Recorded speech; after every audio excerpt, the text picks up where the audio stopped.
Om Shanti. 4 minute സമയം റെഗുലറായി ജീവിതത്തിൻ്റെ ഉള്ളിൽ ഒരു വ്രതം പോലെ നിങ്ങൾ അനുഷ്ഠിക്കാമെങ്കിൽ 4 മിനിറ്റ് കൃത്യമായിട്ട് ഒന്നുകിൽ ഉറങ്ങുന്നതിനേക്കാൾ മുന്നേ, അതല്ലെങ്കിൽ ഉണർന്ന ഉടനെ. ഏറ്റവും ബെസ്റ്റായിട്ടുള്ള ടൈം എന്ന് പറയുന്നത് രാത്രി ഉറങ്ങുന്നതിനേക്കാൾ മുന്നാണ്. കാരണം ഉറക്കം എന്ന് പറയുന്ന സമയത്ത് ബോധ മനസ്സ് പൂർണ്ണമായിട്ടും നിദ്രയെ പ്രാപിക്കുമ്പോൾ ഉപബോധ മനസ്സ് അതിൻ്റെ പൂർണ്ണമായ ശക്തിയോടെ ഉണർന്നെണീക്കുന്നതായിരിക്കുന്ന സമയമാണ്.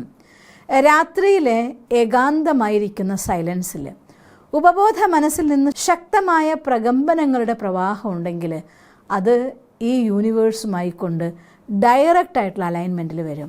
നിശബ്ദമായിരിക്കുന്ന അന്തരീക്ഷത്തിൽ ഉപബോധ മനസ്സിനുണ്ടാകുന്ന പ്രകമ്പനങ്ങൾ ഈശ്വരനുമായിട്ടുള്ള നേരിട്ടുള്ള കമ്മ്യൂണിക്കേഷനിലേക്ക് വരും.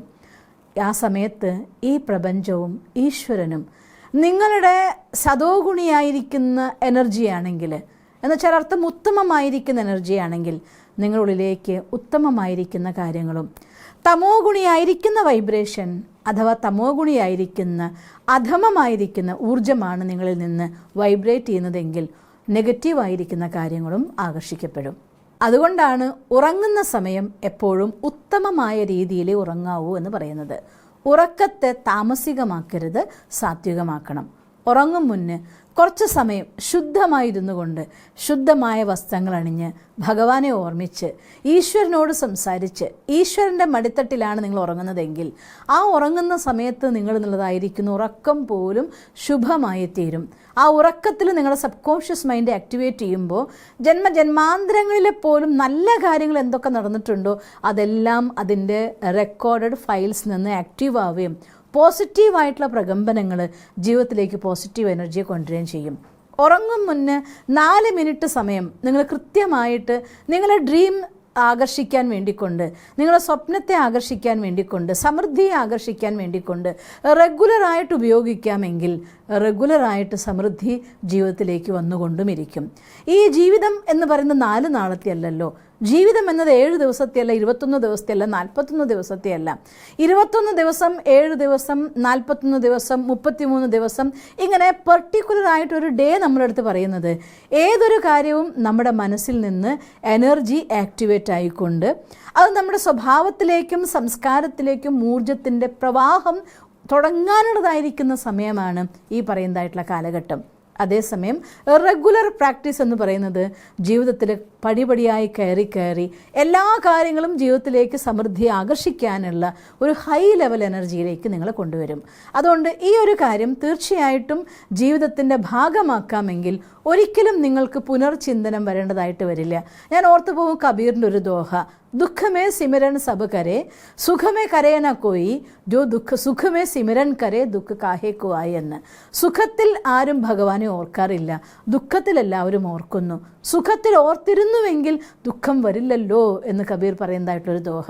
അതുകൊണ്ട് ജീവിതത്തിൻ്റെ എല്ലാ കാലഘട്ടത്തിലും നമ്മളിത് ജീവിതത്തിൻ്റെ വ്രതമാക്കി മാറ്റിയാൽ ഒരിക്കലും സമൃദ്ധി നിങ്ങളുടെ ജീവിതത്തിന് പോവാതെ സദാ നിങ്ങളിലേക്ക് വന്നുകൊണ്ടേയിരിക്കും.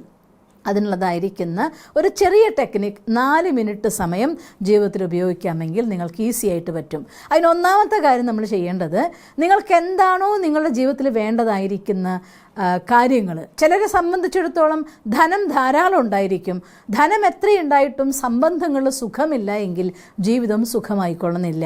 ചിലർക്ക് സംബന്ധങ്ങളിൽ സുഖമൊക്കെ നിറയെ ഉണ്ടായിരിക്കാം, പക്ഷേ ആവശ്യത്തിന് ധനമില്ല എങ്കിൽ ആ പൈസയുടെ കുറവ് കൊണ്ട് ഓരോ സമയം സങ്കടപ്പെടുന്നവരായിരിക്കും. ചിലർക്ക് ധനം ഉണ്ടായിരിക്കും, ബന്ധുമിത്രാദികളും ഉണ്ടായിരിക്കും, എന്നാൽ ആരോഗ്യമില്ലാതെ ജീവിതം മടുത്തു പോകുന്ന ആളുകളുണ്ട്. അതുകൊണ്ട് ഇന്നത് എന്ന് ഞാൻ പറയുന്നില്ല, നിങ്ങൾക്ക് വേണ്ടത് എന്താണോ.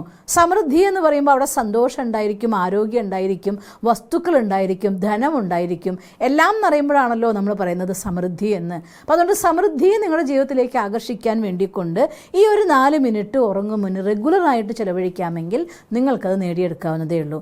ചെയ്യേണ്ട കാര്യം ഞാൻ പറയും പോലെ, എല്ലാത്തിലും പറയും പോലെ പറയുകയാണ്. എല്ലാ ഡ്രീമും ജീവിതത്തിലേക്ക് ആകർഷിക്കപ്പെടാൻ ഒരു ഹെൽത്തിയായ പോസിറ്റീവായ ഒരു ലൈഫ് നമുക്ക് അനിവാര്യമാണ്. അതുകൊണ്ട് എല്ലാ ദിവസത്തിലും രാവിലെ ഉണർന്ന് ഭഗവാനെ സ്നേഹത്തോടെ ഓർമ്മിക്കുക, മെഡിറ്റേഷൻ എന്ന് പറയും, അതിലൂടെ ഊർജ്ജം ആവാഹിക്കുക, പോസിറ്റീവായിട്ടുള്ള കാര്യങ്ങൾ കേട്ട് പഠിക്കുക, തൻ്റെ ലൈഫിന് ഒരു പെർഫെക്റ്റ് ആയിരിക്കുന്ന സത്യത്തിൻ്റെയും ധർമ്മത്തിൻ്റെയും ശക്തി ആവാഹിച്ചുകൊണ്ടുള്ള ഒരു യാത്ര സദാകാല സുഖം തരുന്നതാക്കി മാറ്റി തന്നെ ചെയ്യും. രാത്രി ഉറങ്ങും മുന്നേ ഭഗവാന് കത്തെഴുതി മനസ്സിലെ ഭാരങ്ങളൊക്കെ മാറ്റി ശാന്തമായിരുന്നു കൊണ്ട് ലാസ്റ്റ് മൊമെൻറ്റ് ഉറക്കത്തിലേക്ക് നിങ്ങൾ പോകാൻ പോകുന്നു എന്ന് പറയുന്നതായിട്ടുള്ള ലാസ്റ്റ് മൊമെൻറ്റിൽ ഭഗവാന്റെ ഓർമ്മയിൽ അലിഞ്ഞിരുന്ന ശേഷം നിങ്ങൾ എന്താണോ നിങ്ങൾക്ക് വേണ്ടതായിരിക്കുന്ന കാര്യം, ഡ്രീം, ആ ഡ്രീമിനെ, അപ്പോൾ ഫസ്റ്റ് സ്റ്റെപ്പ് എന്ന് പറയുന്നത് നമ്മൾ കുറച്ച് സമയം റിലാക്സേഷനാണ്. ഭഗവാനെ ഓർമ്മിച്ചുകൊണ്ട് റിലാക്സേഷൻ വേണം, ഫ്രീ ആയിരിക്കണം. അതിന് നിങ്ങൾക്ക് ആ തുടക്കത്തിലെ സമയത്ത് മെഡിറ്റേഷൻ നിങ്ങൾക്ക് പവർഫുള്ളായി കിട്ടുന്നില്ല എങ്കിൽ നന്നായിട്ട് ശ്വാസം ഉള്ളിലേക്ക് എടുക്കുക, മൂക്കിലൂടെ ശ്വാസം ഉള്ളിലേക്ക് എടുക്കുക, പുറത്ത് വായുവിലൂടെ വായു പുറത്തേക്ക് വിടുക. അകത്തെടുക്കുന്നത് മൂക്കിലൂടെ നമ്മൾ ചെയ്യലേ, ഒന്ന് ചെയ്യല്ലോ, ടെൻഷൻ കൂടുമ്പോൾ ഒക്കെ ആൾക്കാർ ചെയ്ത് ഞാൻ കണ്ടിട്ടുണ്ട് അങ്ങനെ ചെയ്യുന്നത്. ഇത് ചെയ്യുമ്പോൾ ഓട്ടോമാറ്റിക്കലി നമ്മുടെ ബോഡി കൂളാവുകയും ചെയ്യും. ഒപ്പം കുറേയൊക്കെ റിലാക്സേഷൻ. നമ്മുടെ body effects the mind, mind effects the ബോഡിയാണല്ലോ. അങ്ങനെ ഒരു സമയം വരുമ്പോൾ നമുക്ക് ബോഡിയിലൂടെ മനസ്സിലും എഫക്റ്റ് ഉണ്ടാക്കാൻ സാധിക്കും. ഒരു 4-5 തവണ ഇത്തരത്തിൽ ശ്വാസം ഉള്ളിലേക്ക് എടുക്കുക, ശ്വാസം പുറത്തേക്ക് വിടുക. അത് കഴിഞ്ഞ ശേഷം റിലാക്സ്ഡ് ആകുമ്പോൾ കുറേയൊക്കെ ഒരു പെട്ടെന്നൊരു ഫുൾ സ്റ്റോപ്പ് നമ്മുടെ മനസ്സിൻ്റെ പ്രവാഹത്തിനിടാൻ സാധിക്കും. ഭഗവാന് കത്തെഴുതി കഴിഞ്ഞിട്ടും നിങ്ങൾക്ക് റിലാക്സ്ഡ് ആവുന്നില്ലേ? ഈ രീതിയിൽ നമ്മുടെ സങ്കല്പങ്ങൾക്കൊരു സഡൻ ഫുൾ സ്റ്റോപ്പ് ഇട്ട ശേഷം ആ നിമിഷം മനസ്സ് പൂർണ്ണമായി ഭഗവാന്റെ ദൃശ്യത്തെ തന്നെ കണ്ടുകൊണ്ടിരിക്കുക. ആ ഭഗവാന്റെ സമൃദ്ധി അടുത്ത് വരുന്നതായി കാണുക. ഈശ്വരൻ തലയുടെ മേലെ വന്ന് നിൽക്കുകയാണ്. ആ പ്രകാശം ഒരു വൈറ്റ് ലൈറ്റ്, അതിങ്ങനെ ഒരു കൂൾ ലൈറ്റായിട്ട് ഒഴുകി വരികയാണ്. നമ്മളിൽ നിറഞ്ഞു, എൻ്റെ ഫുൾ ബോഡിയിൽ നിറഞ്ഞു, ഞാൻ ബ്ലെസ്ഡായിട്ട് മാറി എന്ന് സങ്കല്പിക്കുക. അടുത്ത നിമിഷം എന്ത് കാണണം? എന്താണോ നിങ്ങളുടെ ഡ്രീം. അപ്പോൾ ഫസ്റ്റ് സ്റ്റെപ്പ് എന്ന് പറയുന്നത് നിങ്ങൾ ഭഗവാന് കത്തെഴുതുക, ക്ലിയർ ആയിട്ടൊരു സ്ഥലം, റെഗുലറായിട്ട് നമുക്ക് ഇരിക്കാനുള്ള സ്ഥലം കണ്ടെത്തണം. ഇനി നിങ്ങൾ വേണമെങ്കിൽ കസേരയിരുന്നൊക്കെ ചെയ്തിട്ട് വേണമെങ്കിൽ ബെഡിൽ ഇരുന്നിട്ട് കിടന്ന് ഉറങ്ങാം. അല്ല, ബെഡിലിരുന്ന് ചെയ്യാൻ പറ്റുമെങ്കിൽ നല്ലതാണ്, ഇതായാലും കുഴപ്പമില്ല. അത് കഴിഞ്ഞ ശേഷം ഈ ക്ലിയർ ആയിട്ട് ഞാനും ഭഗവാനും തമ്മിൽ എനർജി വന്നു. ആ പോസിറ്റീവ് എനർജി കൊണ്ട് നിങ്ങൾ ബ്ലെസ്ഡ് ആവുന്ന മുഹൂർത്തത്തിൽ നിങ്ങളും ഭഗവാനും മാത്രമുള്ള കണക്ഷനായി ആ ഒരു മൊമെൻറ്റിൽ നിങ്ങൾ ഈശ്വരനുമായിട്ട് കമ്മ്യൂണിക്കേറ്റ് ചെയ്യണം. എന്താണോ നിങ്ങളുടെ ഡ്രീം, നിങ്ങൾ എന്താണോ നിങ്ങളുടെ ആവശ്യം, ആ ആവശ്യത്തിന്, അതായത് പറയുമ്പോൾ എനിക്ക് കുറേ പൈസ വേണമെന്ന് പറയരുത്. എന്തുകൊണ്ടാണെന്ന് വെച്ചാൽ ഒരു ക്ലിയർ പിക്ചർ ഇല്ലാത്തിടത്തോളം ആ കാര്യം ഒരിക്കലും നിങ്ങളിലേക്ക് ആകർഷിക്കപ്പെടില്ല. എനിക്ക് വേണ്ടത് ഒരു 10 ലക്ഷമാണോ 50 ലക്ഷമാണോ, നിങ്ങൾക്ക് എത്രയാണ് വേണ്ടത്, അത് നിങ്ങളുടെ ആവശ്യം. എനിക്ക് ഇത്രയാണ് വേണ്ടത് എന്നുള്ളൊരു ക്ലിയർ പിക്ചർ നിങ്ങൾക്ക് ഉണ്ടായിരിക്കണം. അത് കഴിഞ്ഞ ശേഷം അതല്ല, എനിക്ക് പൂർണ്ണ ആരോഗ്യമാണോ, ആ സമ്പൂർണ്ണ ആരോഗ്യം നിറഞ്ഞതായിട്ടൊരു അവസ്ഥ മനസ്സിൽ കാണണം. ഒരു നല്ല റിലേഷൻഷിപ്പാണോ, ആ ലെവലിൽ നേടിയെടുത്തൊരവസ്ഥ ഫീൽ ചെയ്യണം. എന്നിട്ട് കണ്ടു നോക്ക് ആ ഒരു സമ്പന്ന അവസ്ഥ, ആ പൈസ നേടിയെടുത്ത അവസ്ഥ, അഥവാ നല്ല റിലേഷനിൽ നിങ്ങൾ അവരായിട്ട് പെരുമാറുന്നൊരു സീന്, ഇങ്ങനെയൊക്കെ ഒരു ക്ലിയർ പിക്ചർ. ഇന്ന ഒരു കാര്യം എൻ്റെ ലൈഫിൽ, ഈ ഒരു കാര്യം എനിക്ക് തന്നതിന് നന്ദി എന്ന് പറയണം. അത് വരാൻ പോകുന്നു എന്ന് തരണമെന്നോ തരണേന്നോ അല്ല, എനിക്ക് ഇത് തന്നതിന് നന്ദി എന്ന് പറയണം. കാരണം അതോടുകൂടി നമ്മുടെ sub conscious mind full active ആയിരിക്കും. അത് 100% എനർജി എടുക്കുകയും ഈ പ്രപഞ്ചത്തിലേക്ക് ശക്തമായ വൈബ്രേഷൻ അത് മുഴുവൻ ഞാൻ ഫീൽ ചെയ്യുക. എങ്ങനെയാണ് അറിയുമോ? ആ മൊമെൻറ്റിലൊക്കെ ഇങ്ങനെ ചെയ്യുമ്പോൾ ആകാശത്ത് നമ്മൾ ഫ്ലൈറ്റിലൂടെ പോകുമ്പോൾ കാണാം ഇങ്ങനെ പഞ്ഞിക്കെട്ട് പോലെ മേഘങ്ങൾ നിറച്ച്, അതിൻ്റെ ഉള്ളിൽ ഞാനിപ്പോൾ ഇരിക്കുന്ന അവസ്ഥയിൽ നിന്ന് അതുപോലെ ഇങ്ങനെ ഉയർന്നു പോയിട്ട് ആ മേഘത്തിന് നേരെ നീലനിലാവിൻ്റെ രാത്രിയാണ് പലപ്പോഴും ഞാൻ ചെയ്യാറ്, നീലനിലാവ് നിറഞ്ഞു നിൽക്കുന്ന ആ പ്രകാശ നിലാവിൻ്റെ വെളിച്ചം കൊണ്ട് നിറഞ്ഞു നിൽക്കുന്ന ഒരു ആകാശം, അതിന് മേഘങ്ങൾക്ക് മേലെ ഞാൻ ഇരിക്കുകയാണ്. അവിടെ ആ ലൈറ്റ് ഇങ്ങനെ ഒഴുകി വന്നിട്ട് ഇതിൻ്റെ ചുറ്റും ഒരു പ്രകാശത്തിൻ്റെ പ്രഭാമണ്ഡലം വന്നു. ആ മൊമെൻറ്റിൽ ഞാൻ ഈ കാര്യം എനിക്ക് തന്നതിന് താങ്ക് യു ബാബ എന്ന് ഞാൻ ബാബയുടെ അടുത്ത് സംസാരിക്കും. ബാബ മീൻസ് പരമാത്മ, ഈശ്വരനോട് സംസാരിക്കും. അങ്ങനെ സംസാരിച്ച് കഴിഞ്ഞ ശേഷം അത് കിട്ടിയതായിട്ട് വിഷ്വൽ ചെയ്യും. ഇപ്പോൾ പൈസയാണെങ്കിൽ അത് പൈസ കിട്ടിക്കഴിഞ്ഞാൽ എന്താണ് എൻ്റെ പ്ലാൻ ഉണ്ടായിരിക്കുമല്ലോ, ഞാനത് ചെയ്യുന്നു, ഇങ്ങനെ നേടുന്നു. എനിക്ക് രോഗാവസ്ഥയിൽ രോഗം മാറി കിട്ടേണ്ടതാണ്, ഞാൻ ഓടി നടന്ന് സേവ ചെയ്യുന്നു, ഞാൻ എല്ലാവരോടും സന്തോഷത്തോടെ സംസാരിക്കുന്നു. പല അവസ്ഥകളും ഞാൻ കടന്നു വന്നിട്ടുണ്ട്.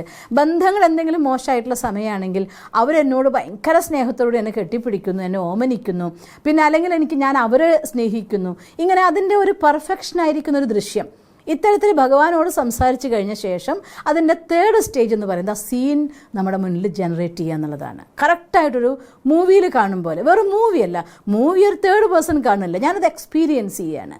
അങ്ങനെ കണ്ടുകൊണ്ട് അതിൻ്റെ പൂർണ്ണമായിട്ടുള്ള ഫീലിങ്ങിൽ ആനന്ദത്തിൽ അനുഭവം ചെയ്ത് വീണ്ടും അഗൈൻ ഇത്രയെല്ലാം എനിക്ക് തന്ന നിന്നോട് ഞാൻ എങ്ങനെ നന്ദി പറയണം എനിക്കറിയില്ല എന്ന് പറഞ്ഞുകൊണ്ട് ഭഗവാന്റെ അടുത്തുള്ള ആ കിരണങ്ങൾ ഒഴുകി വരുന്ന എൻ്റെ ഹൃദയത്തിൽ നിന്ന് ഈശ്വരനോട് നന്ദി പറഞ്ഞ് ആനന്ദത്തിൻ്റെ അവസ്ഥയിൽ എത്തുക. ഈ 4 മിനിറ്റ് കഴിഞ്ഞ ശേഷം അങ്ങനെ കിടന്നുറങ്ങുക. പിന്നെ ഒരു കാര്യം, അത് കഴിഞ്ഞിട്ട് മൊബൈൽ അലാം വെക്കാൻ പോകരുത്, അത് കഴിഞ്ഞ ശേഷം മൊബൈൽ ടച്ച് ചെയ്യരുത്. പറ്റുമെങ്കിൽ മൊബൈൽ കുറച്ച് ദൂരെ കൊണ്ടുവച്ചോളൂ. എല്ലാ അറേഞ്ച്മെൻറ്റും നേരത്തെ ചെയ്യണം. ലാസ്റ്റ് ആനന്ദത്തിൻ്റെ അനുഭൂതിയിൽ ഉറങ്ങിക്കോളൂ. രാവിലെ ഉണരുമ്പോൾ ശരിക്കത് കിട്ടിയെന്നുള്ളതായിട്ടുള്ള ഒരു ഫീലിലാണ് നമ്മൾ ഉണരുക.